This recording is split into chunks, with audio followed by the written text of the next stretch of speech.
नमस्कार प्यारे बच्चों, गणित गुरुजी चैनल पर आपका फिर से स्वागत है। आज हम सीखेंगे लीनियर इक्वेशन को सोल्व करने का algebraic methods. Algebraic methods to solve a pair of linear equation. बच्चों, पिछले एक्सरसाइज में आपने सीखा था ग्राफ वाले मेथड से लीनियर इक्वेशन को सोल्व करना। अब बेटा इसमें जो है एल्जेब्रिक मेथड में दो मेथड आएंगे। पहला आएगा सब्स्टिट्यूशन मेथड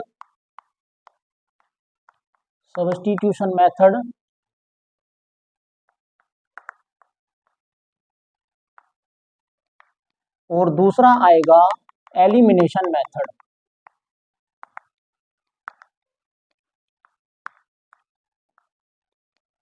इन दोनों मेथड को आपको सीखना जरूरी है। इससे पहले ग्राफ वाला मेथड मैंने आपको समझा दिया है। इसी के बेस पर सब्स्टिट्यूशन मेथड के बेस पर ही हमारी एक्सरसाइज 3.2 है। एक्सरसाइज 3.2। अब बच्चों, किसी भी बात को समझने से पहले आपको उसको वर्ड टू वर्ड समझना बड़ा जरूरी है। एल्जेब्रिक मेथड यानी कि जो एल्जेब्रा में यूज होते हैं वो मेथड है ये।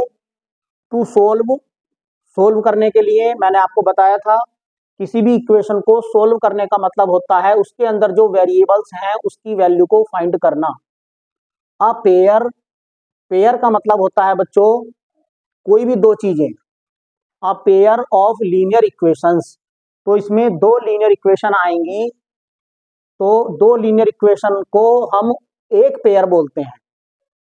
दो लीनियर इक्वेशंस को एक पेयर बोला जाता है। तो इसमें आज पहले जो हम यूज करेंगे सब्स्टिट्यूशन मेथड यूज करेंगे। नाम से ही पता चल रहा है इसमें कोई चीज सब्स्टिट्यूट होगी।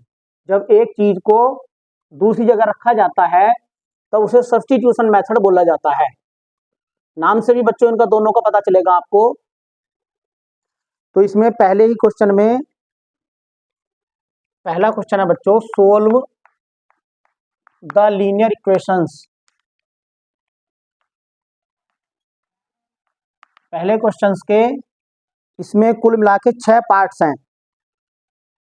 तो मैं आपको इसमें डेसिमल वाला एक पार्ट करा के बता देता हूँ, पहले का 4th पार्ट कराता हूँ। पहला दूसरा तीसरा तो बिल्कुल सिंपल है, इसी तरीके से हो जाएंगे। 4th पार्ट में है 0.2x plus 0.3y equal to 1.3। Second equation है 0.4x plus 0.5y equal to 2.3। इस क्वेश्चन को सॉल्व करने के लिए आपको बच्चों पॉइंट की मल्टीप्लाई, पॉइंट का डिवाइड, पॉइंट का प्लस माइनस आना बड़ा जरूरी है।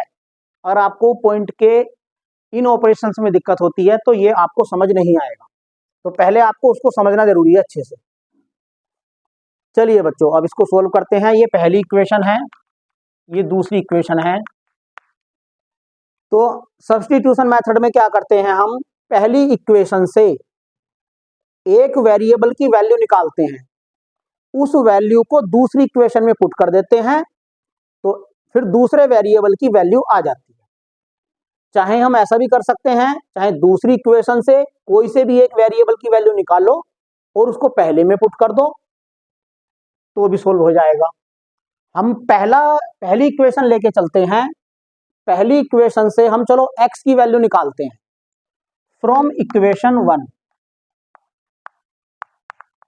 इक्वेशन 1 थी हमारी 0.2x plus 0.3y equal to 1.3। हम इससे x की वैल्यू निकालेंगे तो इसको उधर लेके जाएंगे, तो 0.2x equal to 1.3 minus 0.3y। जब ये उधर जाएगा तो ये माइनस का बनेगा, तो x इक्वल टू हो जाएगा 1.3 माइनस 0.3y अपोन में आया 0.2। हाँ, अब जो है x की ये वाली वैल्यू इक्वेशन 2 में रख दो। हमने 1 से निकाल लिया ना, ये जिससे निकालते हैं उससे दूसरी में रखते हैं। तो put this value of x in equation 2। Equation 2 में x की वाली वैल्यू पुट करेंगे तो यहां पे बनेगा 0.4 और x की जगह रख देंगे ये पूरा 1.3 माइनस 0.3y अपोन में 0.2।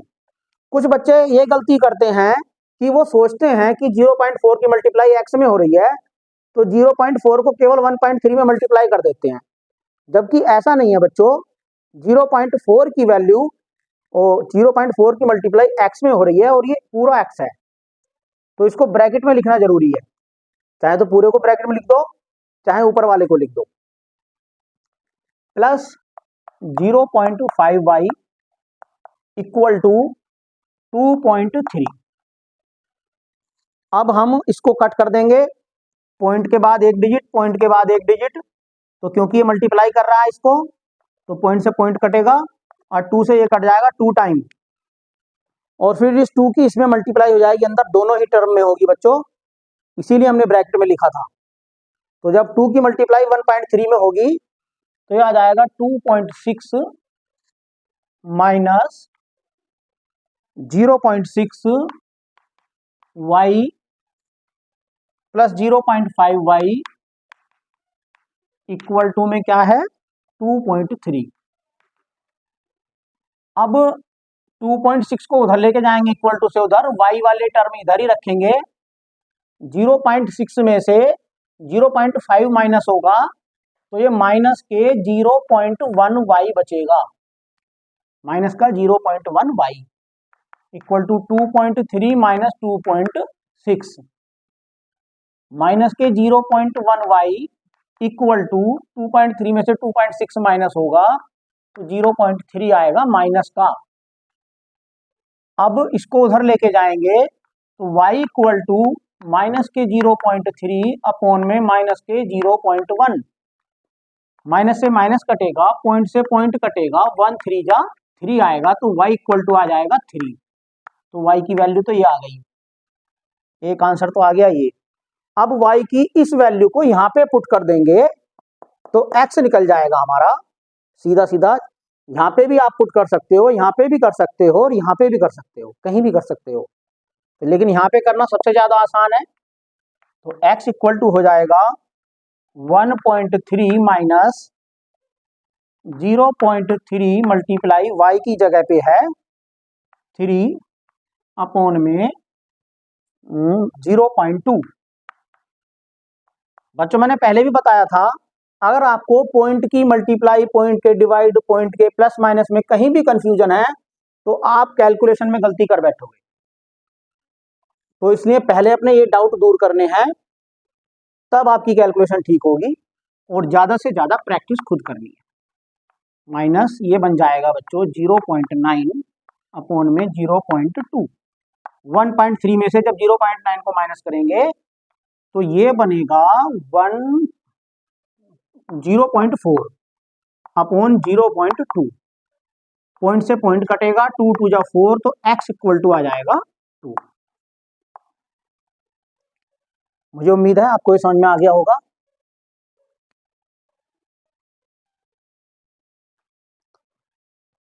अब हम करेंगे बच्चों पहले का 5th पार्ट, 2x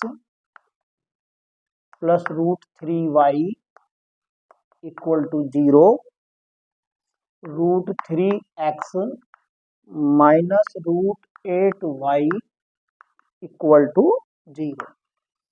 बच्चों इसको सॉल्व करने के लिए हमें इसको सॉल्व करना है। सॉल्व करने का मतलब मैंने आपको बता ही रखा है, x और y फाइंड करने हैं। आपको रूट की मल्टीप्लाई, रूट की डिवाइड का नॉलेज होना जरूरी है। मैं थोड़ा थोड़ा आपको बता देता हूं क्योंकि बहुत बच्चे इसमें गलती करते हैं। बच्चों कहीं पे अगर ऐसा लिखा हुआ है 2 मल्टीप्लाई √3, इसका मतलब होता है 2√3। कुछ बच्चे क्या गलती करते हैं, इसको अंदर मल्टीप्लाई कर देते हैं, √6 बना देते हैं। ये समझने की बात है बच्चों, ये रूट में नहीं है, ये रूट में है, तो इसका आंसर ये है। कहीं पे लिखा हुआ है √2 मल्टीप्लाई √3, इसका मतलब होता है √6, एक ही रूट में आ जाएगा, 2 3 जा 6। कहीं पे होता है √3 डिवाइड बाई 2, तो इसका मतलब यही है √3/2। अगर √3 डिवाइड बाई √2 है तो हम इसको एक ही रूट में ले सकते हैं, 3/2, इसका मतलब ये है। तो बच्चों आपको कहीं पे भी कोई कंफ्यूजन नहीं होना चाहिए। जब आपको कंफ्यूजन होगा तभी आप भूलेंगे चीजों को। बच्चों की ये बड़ी शिकायत रहती है कि हम भूल जाते हैं, कि सर हमें समझ में आ जाता है लेकिन हम भूल जाते हैं। बच्चों आपको लगता है कि हमें समझ में आ गया, वो आपको अच्छे से समझ में आता नहीं है। आपके कहीं ना कहीं डाउट्स, कहीं ना कहीं क्वेरीज रह जाती हैं जो आप नहीं पूछ पाते हो अपने टीचर से। आप उन्हें अपने टीचर से पूछो। जैसे मैं वीडियो डाल रहा हूँ, आप कमेंट में लिख दो, मैं आपकी हेल्प करूंगा, आपके वो डाउट्स को, क्वेरीज दूर करने की कोशिश करूंगा। आपको अपने साथियों से भी हेल्प लेनी चाहिए। आप जितने क्वेश्चन करोगे, अगर आप अपनी क्वेरीज को, डाउट्स को बिल्कुल खत्म कर रहे हो, तो आपके भूलने के चांस बहुत कम हो जाएंगे। भूलते तो हैं, सभी भूलते हैं बच्चों, ऐसा नहीं है कि जो बड़े होकर के आईएएस आईपीएस अधिकारी बन गए वो नहीं भूलते, वो भी भूलते हैं। एक ह्यूमन नेचर है, सभी भूलते हैं। हाँ, भूलने की जो आदत है, अगर आप चिंता करोगे पढ़ाई की तो आप और ज्यादा भूलोगे। चिंता नहीं करनी है आपको, चिंता कम करोगे तो आप कम भूलोगे, और डाउट क्लियर करने हैं। तो जैसे अब इन सारे, हमें रूट की मल्टीप्लाई, रूट का डिवाइड, रूट का प्लस इसमें आएगा। जैसे कुछ बच्चे क्या गलती करते हैं, √2x प्लस √3x लिख रहा है, इसका क्या होगा भाई? बेटा कभी भी √2 में √3 ऐड नहीं होगा, ये बिल्कुल अलग अलग नंबर है, डिफरेंट नंबर है। इसका जो मतलब होगा, इसका मतलब होगा x कॉमन ले लेंगे, √2 प्लस √3, इसका मतलब होगा ये। इसको हम ऐसे भी कह सकते हैं, √2 प्लस √3 इंटू एक्स। अगर आपको चीजें क्लियर होंगी तो आपको पढ़ने में मजा आएगा। आपको पहले अपने डाउट्स, आपके कॉन्सेप्ट क्लियर करने हैं, तब आपको समझना है। ये इक्वेशन 1 हो गई बच्चों, इक्वेशन 2 हो गई। हमें इसको सब्स्टिट्यूशन मेथड से सोल्व करना है। सब्स्टिट्यूशन मेथड, वही प्रोसीजर फिर से। पहली इक्वेशन से x की वैल्यू निकाल दो, तो यहाँ पे बचेगा बच्चों √2x, यहाँ पे लिख देंगे from equation 1। √2x equal to हो जाएगा माइनस के √3y, क्योंकि बच्चों जब ये उधर जाएगा तो माइनस का बनेगा, 0 माइनस 30, तो 0 की कोई वैल्यू नहीं है, 0 को छोड़ देंगे।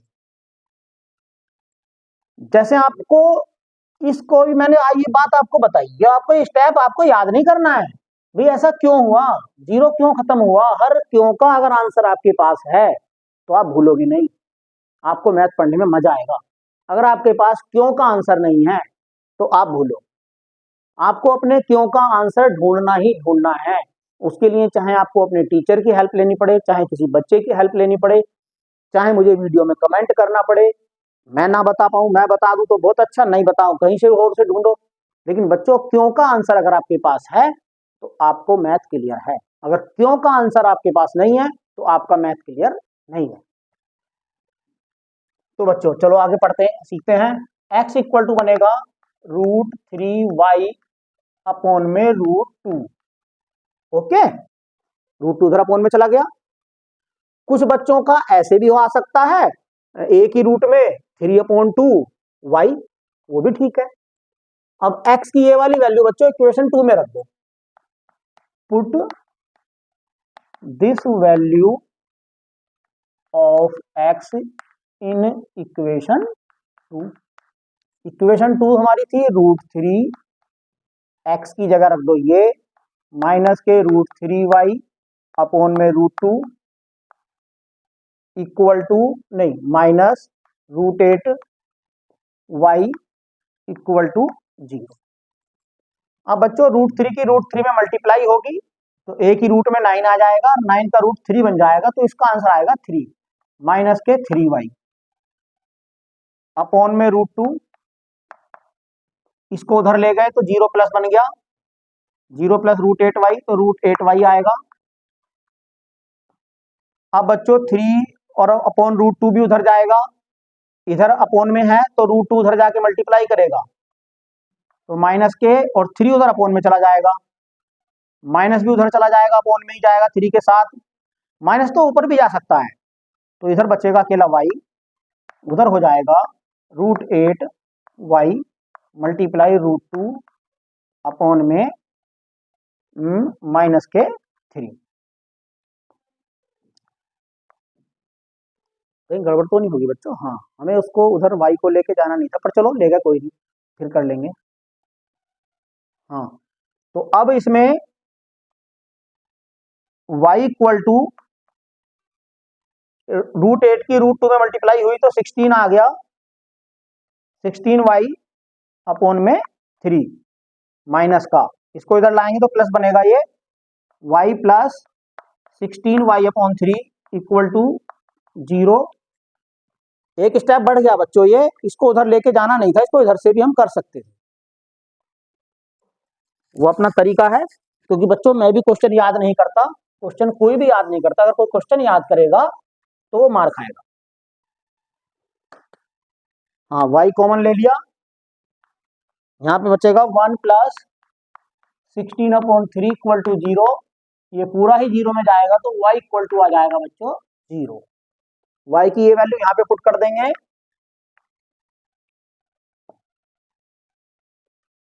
तो x इक्वल टू क्या बनेगा, माइनस के √3 मल्टीप्लाई y की जगह 0 अपोन में √2। बच्चों 0 तो किसी को भी मल्टीप्लाई करे पूरा 0 ही बन जाता है, तो x इक्वल टू क्या आ जाएगा 0 आंसर।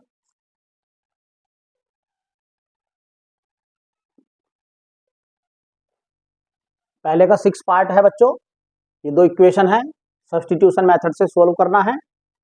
चलिए बच्चों सोल्व करते हैं। बच्चों अगर आप इसको खुद से कर लेंगे, अगर मैं आपको उसकी वीडियो भी बना रहा हूँ, इस पर डाल रहा हूँ, लेकिन अगर आप खुद से कर सकते हैं तो आपको वीडियो नहीं देखनी, फिर आपको खुद से सोल्व करना है। वीडियो तब देखनी है जब आपको उसमें हेल्प मिले, आपको कुछ सीखने को मिले। मैं बार बार यही बात कहता हूँ बच्चों से कि अगर आप सोच रहे हो कि हम सारी वीडियो देख के समझ गए, तो नहीं, वीडियो देखने के बाद आपको प्रैक्टिस करनी है, वीडियो तो केवल हेल्प के लिए है आपकी।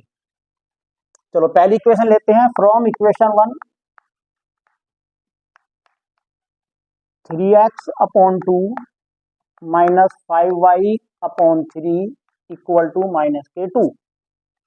इससे हम बच्चों x की वैल्यू निकालेंगे, पहले इसको उधर लेके जाएंगे, तो 3x upon 2 equal to minus 2 plus 5y upon 3। अब बच्चों जैसे कुछ बच्चों के मन में जब हम क्वेश्चन कराते हैं जब तो समझ में आ जाता है, बट बाद में क्वेश्चन नहीं होते, कुछ बच्चों की शिकायत ये भी रहती है। तो उसका तरीका बच्चों ये है, जैसे मैंने ही इसको उधर लेके गया मैं, तो आपको ये पता होना चाहिए मैं इसको क्यों लेके गया, इसको क्यों नहीं लेके गया 3/2 को, बाद में इसको लेके जाऊंगा मैं, पहले इसको लेके गया। तो हर बात में मैंने अभी थोड़ी देर पहले बताया था, क्यों का आंसर अगर आपके पास है तो आपको समझ में आएगा, अगर क्यों का आंसर आपके पास नहीं है तो आपको समझ नहीं आएगा। अब बच्चों में इसको उधर पहले लेके इसलिए गया क्योंकि हमें x की वैल्यू निकालनी है यहां से, तो x जो है इस वाली टर्म में है, पहले हमें इस टर्म को पूरी को यहीं पे रोकना है, बाकी सारी टर्म इक्वल टू से उधर लेके जानी है। ये वाली टर्म अलग है, ये टर्म अलग है, तो हम इस पूरी टर्म को, दूसरी टर्म इसमें ये है, इसको इक्वल टू से उधर लेके गए तो ये प्लस बन गई, और इक्वल टू से पहले ये अकेली टर्म रह गई। अब हम इसको सोल्व करेंगे। भाई इधर तो है ये एक इंटीजर और ये है एक फ्रैक्शन, इंटीजर में फ्रैक्शन ऐड हो रही है, तो सबसे पहले इसके अपोन में 1 लेंगे, इन दोनों का एलसीएम लेंगे, 3 आएगा, 1 से 3 को डिवाइड करेंगे, 3 आएगा, 3 से 2 के में मल्टीप्लाई करेंगे, माइनस के 6 बन जाएगा, प्लस 3 से 3 को डिवाइड करेंगे, 1 आएगा, 1 की 5 में मल्टीप्लाई करेंगे, 5y आएगा। ये कुछ स्टेप्स ऐसे हैं बच्चों, वो तो आपको याद रखने पड़ेंगे और ज्यादा टफ नहीं है, इनका बार बार यूज होगा, ये छोटी छोटी बातें हैं, इनका बार बार यूज होगा, आपको इनसे बचना नहीं है। जो अच्छे बच्चे हैं उनको तो ये चीजें बहुत आसान लगती हैं, बट कुछ बच्चों को जो जिनकी पिछली क्लासेस में कुछ दिक्कतें रही हैं उनको पिछली क्लासेस में कुछ समस्याएं रह गई हैं, तो उनको थोड़ी सी दिक्कत आती है, उनको क्यों के आंसर नहीं मिल पाते। तो क्यों के आंसर जरूर ढूंढना है, वो जैसे ढूंढो मैंने आपको बता रखा है। हाँ बच्चों, अब हमने इस स्टेप को सोल्व कर लिया। इधर तो 3x/2 ही है, 3x/2 इक्वल टू ये हो गया। अब बच्चों कुछ बच्चे क्या गलती करते हैं, मैं गलतियों पे भी डिस्कस करता हूं। वो इसको बिना प्लस करे 3/2 को उधर ले जाएंगे, उससे और कॉम्प्लिकेटेड हो जाएगा थोड़ा। तो अब हम -6 + 5y, कुछ बच्चे इसमें भी गलती कर देंगे, इसको इसमें ऐड कर देंगे। अरे ये दोनों लाइक टर्म नहीं है, इसमें y है इसमें y नहीं है, तो ये ऐड होगा ही नहीं, ये तो ऐसे ही रहेगा। अगर ये 6 + 5 होता तो कुछ होता इसका, फिर भी ऐड नहीं होता, क्योंकि ये प्लस का है ये माइनस का है, तो माइनस का 1 आता। तो सारी चीजें आपको क्लियर होनी जरूरी है, तभी आगे बढ़ना है। अब हम इस 3/2 को उधर ले जाएंगे तो ये उल्टा हो जाएगा बच्चों, समझ रहे हो। 2 तो जाएगा न्यूमिनेटर में, 3 जाएगा अपोन में, तो x इक्वल टू हो जाएगा 2 की तो होगी मल्टीप्लाई ऊपर -6 + 5y, 2 तो आ गया ऊपर वाले के साथ मल्टीप्लाई में, और 3 आएगा नीचे, 3 × 3। अब अगर आप यहाँ पे ब्रैकेट नहीं लगाओगे तो भी गलत हो जाएगा, क्योंकि 2 जो मल्टीप्लाई कर रहा है इस पूरे को में कर रहा है, इस पूरे में होल में, तो उसके लिए हमें यहाँ पे ब्रैकेट लगाना कंपलसरी है।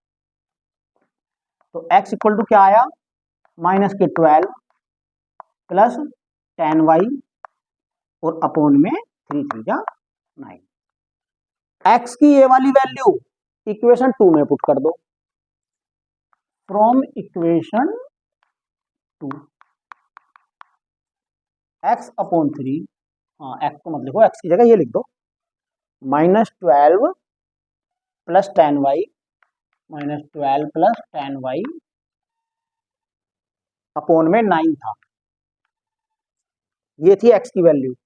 अब बट अपोन में 3 भी है, तो जब हम इसके अपोन में पूरे में 3 करेंगे तो बच्चों जो नीचे वाला 3 है वो 9 में मल्टीप्लाई ही करेगा यहाँ, तो इसको यहाँ भी लिख सकते हैं हम, कोई दिक्कत नहीं, 9 × 3 प्लस y/2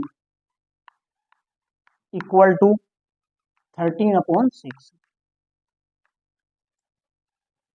अब ये बन जाएगा 9 3 27, 27 का 2 के साथ एलसीएम लेंगे तो 54 आएगा, समझ रहे हो। यहाँ तो 27 मान लिया हमने, 27 से 54 को डिवाइड करेंगे तो 2 आएगा, और 2 की फिर ऊपर मल्टीप्लाई करेंगे पूरे में, तो 2 × -12 + 10y, और प्लस 2 से 54 को डिवाइड करा 27 आया, 27 की इसमें मल्टीप्लाई तो 27y इक्वल टू 13/6। इसको ओपन करो, -24 + 20y + 27y अपोन में 54 इक्वल टू 13/6। अब बच्चों 20y प्लस का, 27y प्लस का, -24 प्लस ये बन जाएगा 47y अपोन में 54 इक्वल टू 13/6। अगर कहीं पे ऐसी कंडीशन आ जाए numerator upon denominator equal to numerator upon denominator, तो हमें क्रॉस मल्टीप्लाई करना पड़ता है सोल्व करने के लिए, 6 की मल्टीप्लाई इधर और 54 की मल्टीप्लाई उधर।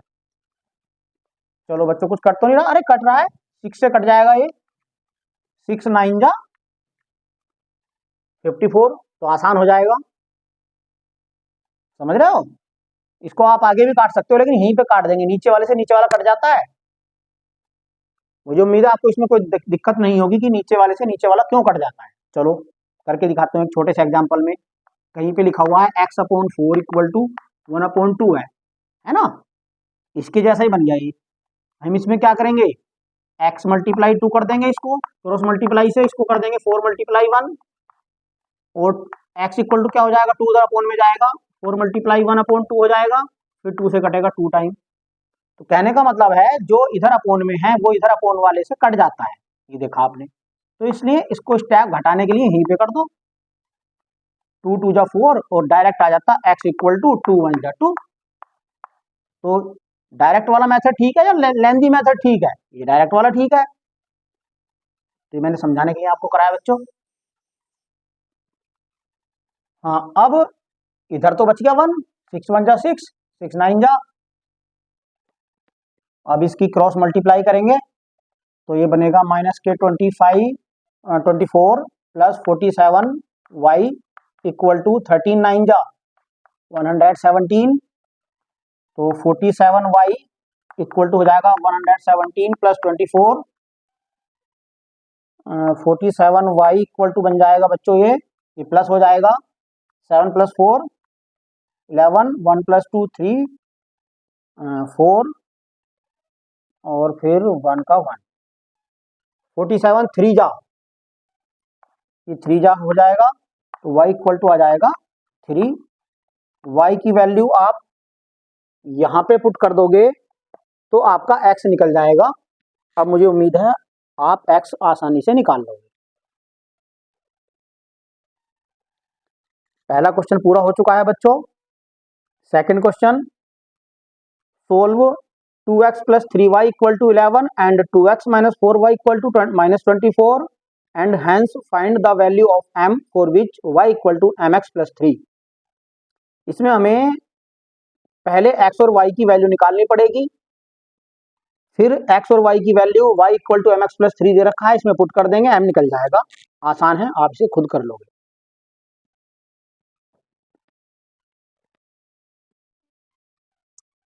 क्वेश्चन नंबर थर्ड है, करेंगे बच्चों। अब क्वेश्चन नंबर थर्ड में वो कह रहा है from the pair of linear equations of the following problem, यानी कि हमें लीनियर इक्वेशन के बारे में नीचे कुछ प्रॉब्लम दे रखी हैं, and find their solution bye substitution method, हमें उसका सोल्व करना है सब्स्टिट्यूशन मेथड से। तो बच्चों ये वर्ड प्रॉब्लम्स हैं। वर्ड प्रॉब्लम का मतलब होता है आपको क्वेश्चन में डायरेक्ट इक्वेशन नहीं दी होंगी, आपको इक्वेशन पहले बनानी पड़ेंगी, फिर उनको सोल्व करना पड़ेगा सब्स्टिट्यूशन मेथड से।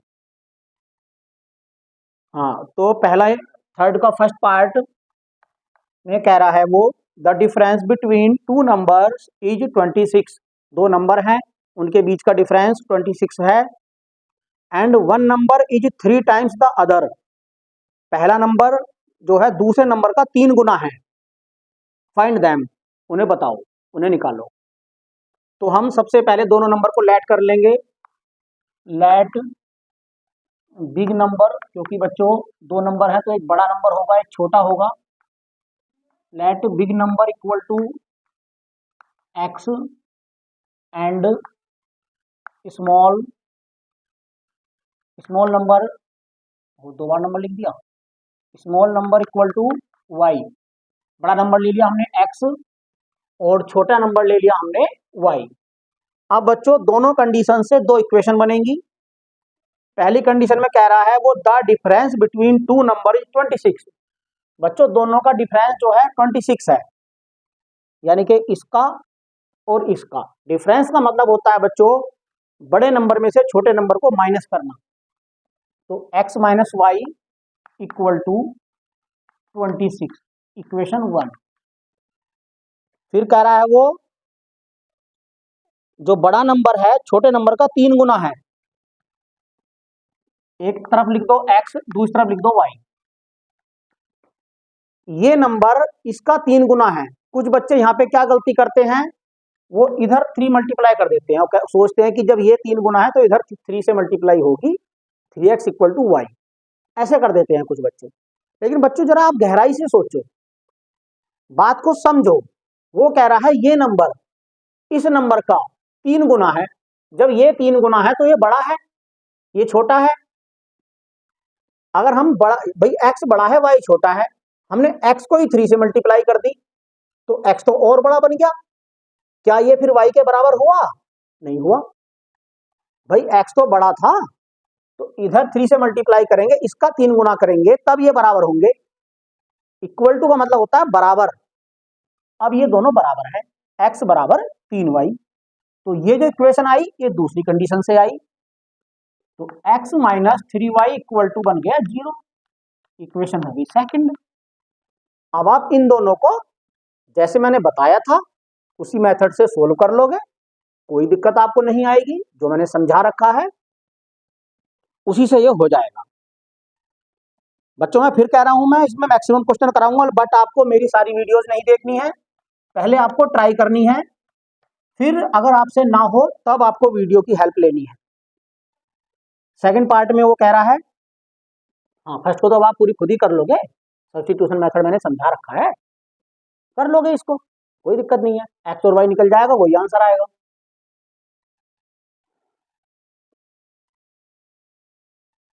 हाँ अब हम करेंगे इसका सेकंड पार्ट।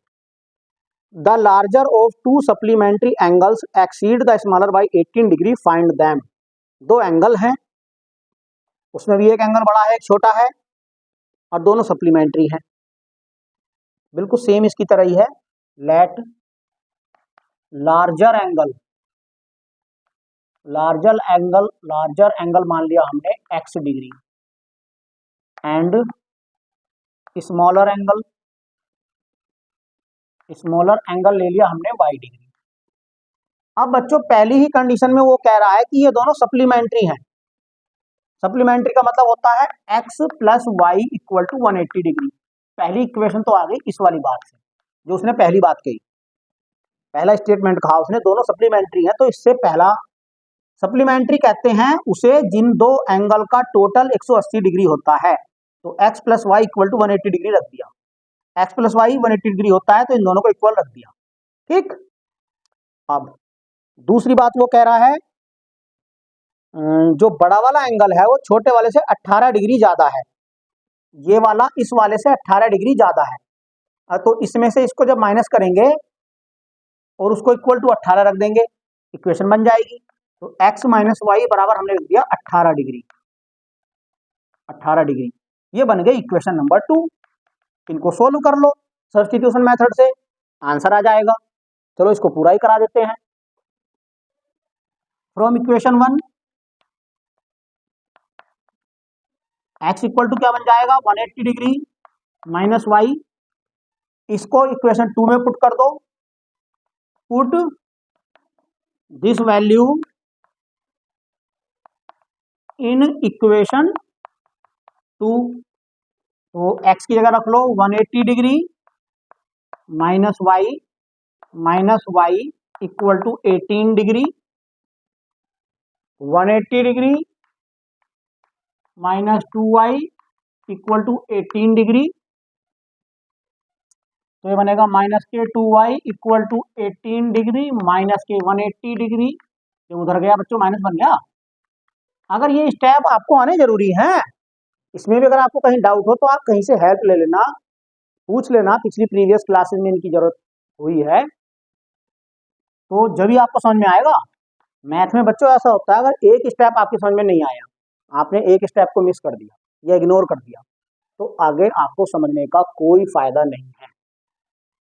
जो स्टेप आपकी समझ में नहीं आया उससे आगे आपका बेकार है, चाहे क्वेश्चन थोड़े करो बट समझ के करो। 180 डिग्री में से 18 डिग्री को माइनस करेंगे तो 10 में से 8 गया 2, यहाँ रह गया 7, 7 में से 1 गया 6, 162 डिग्री माइनस का, माइनस से माइनस कट होगा, 2 से कट हो जाएगा, ये 2 8 जा 2 1 जा, तो y इक्वल टू आ गया 81 डिग्री। y की वैल्यू पुट कर दो यहाँ पे, कहाँ पे, यहाँ पे, तो x निकल जाएगा, दोनों निकल जाएंगे, दोनों का आंसर आपका 8। इससे आगे आप खुद कर लो। अब इसका थर्ड पार्ट, चलो इक्वेशन बना देता हूं मैं थर्ड की भी।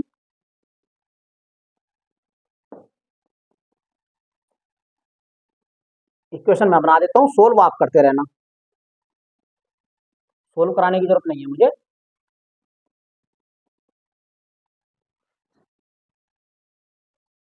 थ्री का third part, the coach of a cricket team buy 7 bat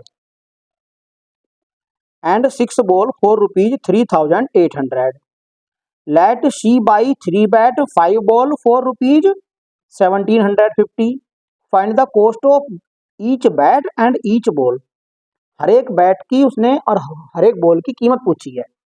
late cost of each bat equal to x rupees. Let cost of each ball equal to y rupees. पहली condition में कह रहा है वो 7 बल्ले और 6 बॉल मिला के 3800 रुपए के हैं। एक बैट x रुपए का मिल रहा है, तो 7 बैट कितने के मिलेंगे? 7x के। और 6 बॉल खरीदी, 6 बॉल मिलेंगी 6y की। इसको मिला के कुल कितने रुपए हो रहे हैं? 3800। तो ये बन गई इक्वेशन नंबर आपकी 1, पहली वाली बात से। दोबारा वो कह रहा है 3 बल्ले खरीदे अगर, तो 3 बल्ले कितने रुपए के आएंगे बच्चों? 3x के। आप एक बात बताओ, अगर एक बल्ला 100 रुपए का आ रहा है तो 3 बल्ले कितने के आएंगे? 300 के आएंगे ना। 3 से गुणा कर देंगे ना सीधा। जब एक बल्ला x रुपए में मिलता है, हमें x का नहीं पता क्या है, जो भी है 10, 20, 50, 100, 150 जो भी है, अगर एक बल्ला x रुपए का मिल रहा है तो 3 बल्ले कितने के मिलेंगे? 3x के। 3 से मल्टीप्लाई कर दी सीधा। 3 बल्लों के इतने रुपए देगा वो। और 5 गेंद भी ली है उसने 3 बल्लों के साथ, तो 5 बॉल ली है, तो 5y हो गया। और उसने कुल कितने रुपए दिए हैं इसके? 1750 रुपए दिए हैं। ये बन गई इक्वेशन 2। इनको सोल्व कर लो सब्स्टिट्यूशन मेथड से। x और y की वैल्यू आ जाएगी, x और y की वैल्यू यहाँ पे पुट कर दो, बैट और बॉल की कीमत आ जाएगी, कोई दिक्कत नहीं। फोर्थ पार्ट, इससे आगे आप खुद करोगे बच्चों।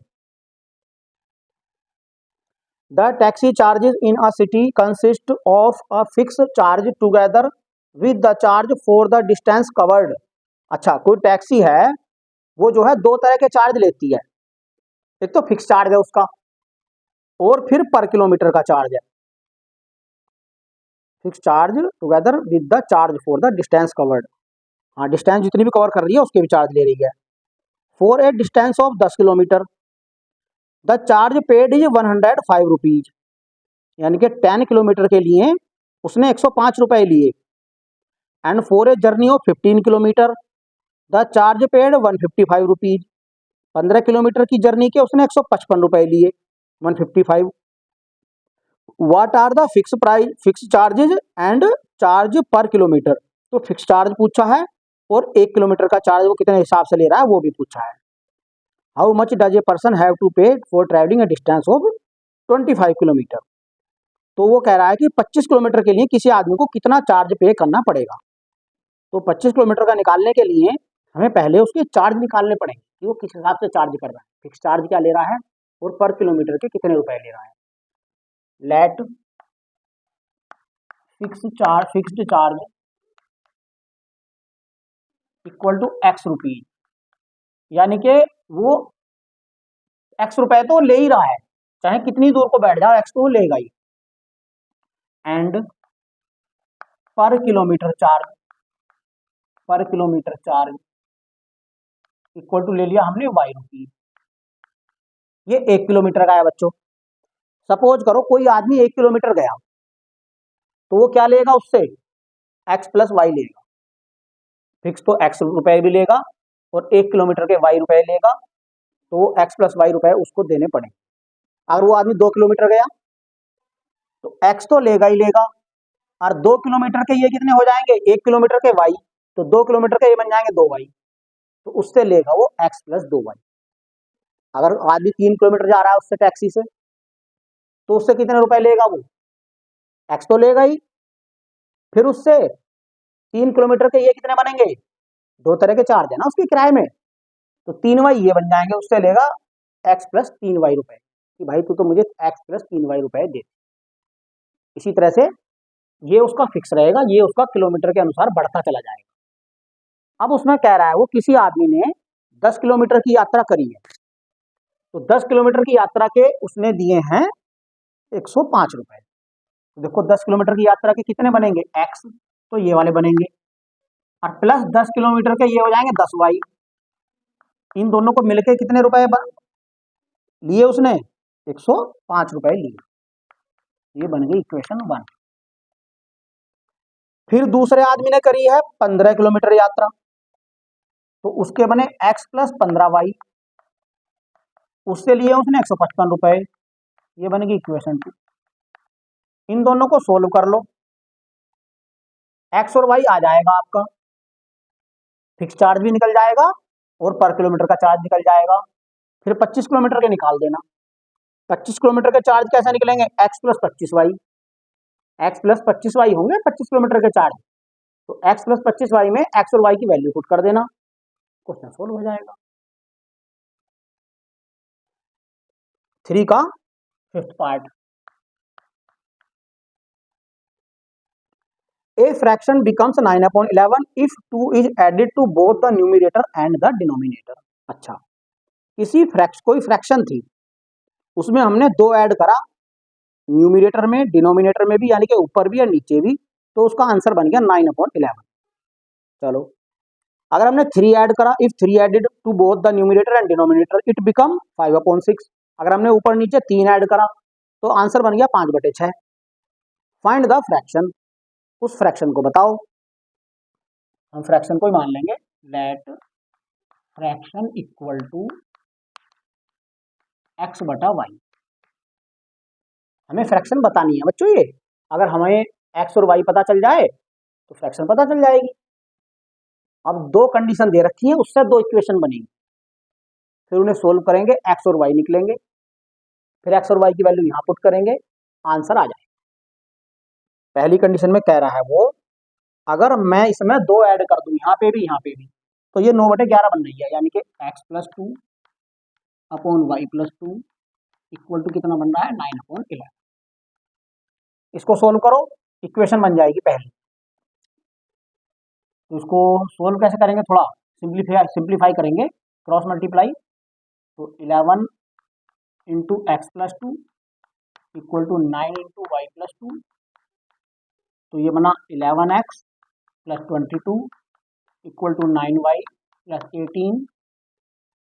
तो 11x माइनस 9y, 9y को इधर ले आए, इसको उधर ले जाओ, 18 माइनस 22, तो 11x minus 9y equal to 18 में से 22 गया, माइनस के 4, इक्वेशन 1। पहली कंडीशन से बन गई इक्वेशन 1। अब दूसरी कंडीशन में क्या कह रहा है वो, अगर मैं 3 ऐड कर दूं दोनों में, तो x + 3 करा और y + 3 करा, तो क्या बन गई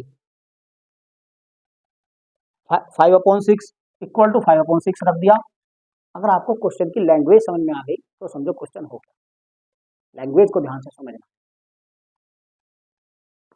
क्रॉस मल्टीप्लाई करेंगे, मैं एक स्टेप घटा देता हूं इस बार बच्चों, जैसे इसमें करा बिल्कुल सेम यहाँ पे करेंगे। 6x + 6 3 जा 18, 5y + 5 3 जा 15। आप डायरेक्ट भी कर सकते हो, आप एक स्टेप बढ़ा के भी कर सकते हो, वो आपका तरीका है। आपको मेरा तरीका फॉलो नहीं करना, मैं कहता हूँ बार बार, अंडरस्टैंड करना है, फिर अपना तरीका बनाना है। 6x minus 5y equal to 15 minus 18, 6x minus 5y equal to minus के 3, इक्वेशन नंबर 2। अब आप इसे सोल्व करो, 1 को 2 को सोल्व करो सब्स्टिट्यूशन मेथड से, x और y की वैल्यू निकल जाएगी, x और y की वैल्यू यहाँ पे रख देना। सो फ्रैक्शन इक्वल टू जो भी x और y की वैल्यू आए वही आंसर होगा। यहाँ पे रखने का मतलब ये नहीं है कि यहाँ पे उठा के रखो, यहाँ लिख दो, नीचे लिखना है बाद में, समझ रहे हो, ये कहने का तरीका होता है बच्चों।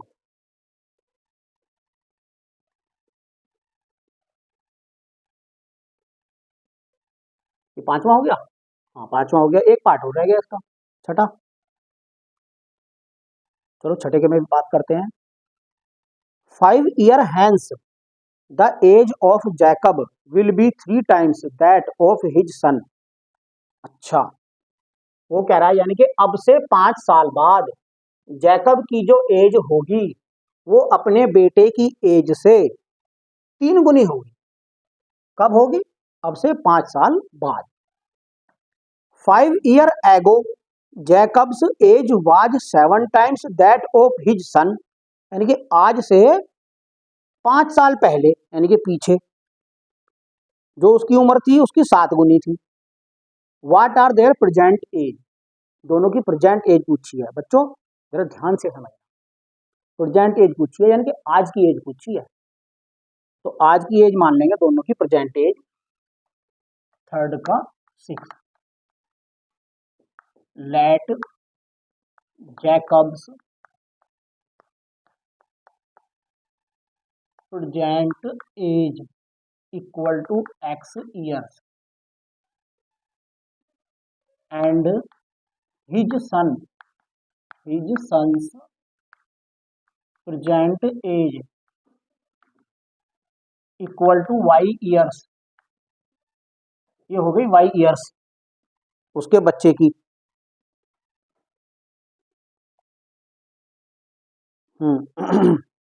अब वो कह रहा है पहली कंडीशन से पहली इक्वेशन बनेगी, दूसरी कंडीशन से दूसरी इक्वेशन बनेगी। पहली कंडीशन में क्या कह रहा है वो, अब से 5 साल बाद, बच्चों जरा ध्यान से सोचो, अब की एज जैकब की x साल है, उसके लड़के की y साल है, 5 साल बाद आज से कितनी एज हो जाएगी भाई, इसमें भी 5 ऐड हो जाएगा, इसमें भी 5 ऐड हो जाएगा, 5 साल बढ़ जाएंगे। अगर आज की एज जो भी है, मेरी एज आज जो भी है, 5 साल बाद कितनी हो जाएगी मेरी एज, मेरी आज की एज में 5 साल जोड़ देंगे सीधा सीधा, तो इन दोनों में 5 साल जोड़ देंगे, यानी कि x प्लस 5 तो हो गई इसकी, एक तरफ तो लिख दो इसको, दूसरी तरफ लिख दो इसको, y प्लस 5 होगी दूसरी तरफ इसकी, दूसरे की। अब वो कह रहा है बच्चों ये जो एज है ये जैकब की है, यानी कि उसके पिता की है, ये ज्यादा होगी भाई, ये तो पता है, ये कम होगी ये ज्यादा होगी, बाप तो बड़ा होगा बेटे से, तो हम 3 गुनी होगी, तो 3 गुनी के लिए हम सोचो 3 से मल्टीप्लाई किधर करेंगे, कुछ बच्चे इधर कर देते हैं, लेकिन हमें इधर नहीं करनी, हमें इधर करनी है। तो x प्लस 5 इक्वल टू हो जाएगा 3y प्लस 15, तो x minus 3y equal to 15 minus 5, x minus 3y equal to 10, equation 1। Same इसी तरह से दूसरी इक्वेशन बनाएंगे, अब से 5 साल पहले जैकब की एज जो थी 7 गुनी थी उसके बेटे की एज की, तो अब से 5 साल पहले, तो 5 साल पहले बच्चों इसकी एज क्या थी, दोनों की सोचो, 5 साल पहले इसकी थी x माइनस 5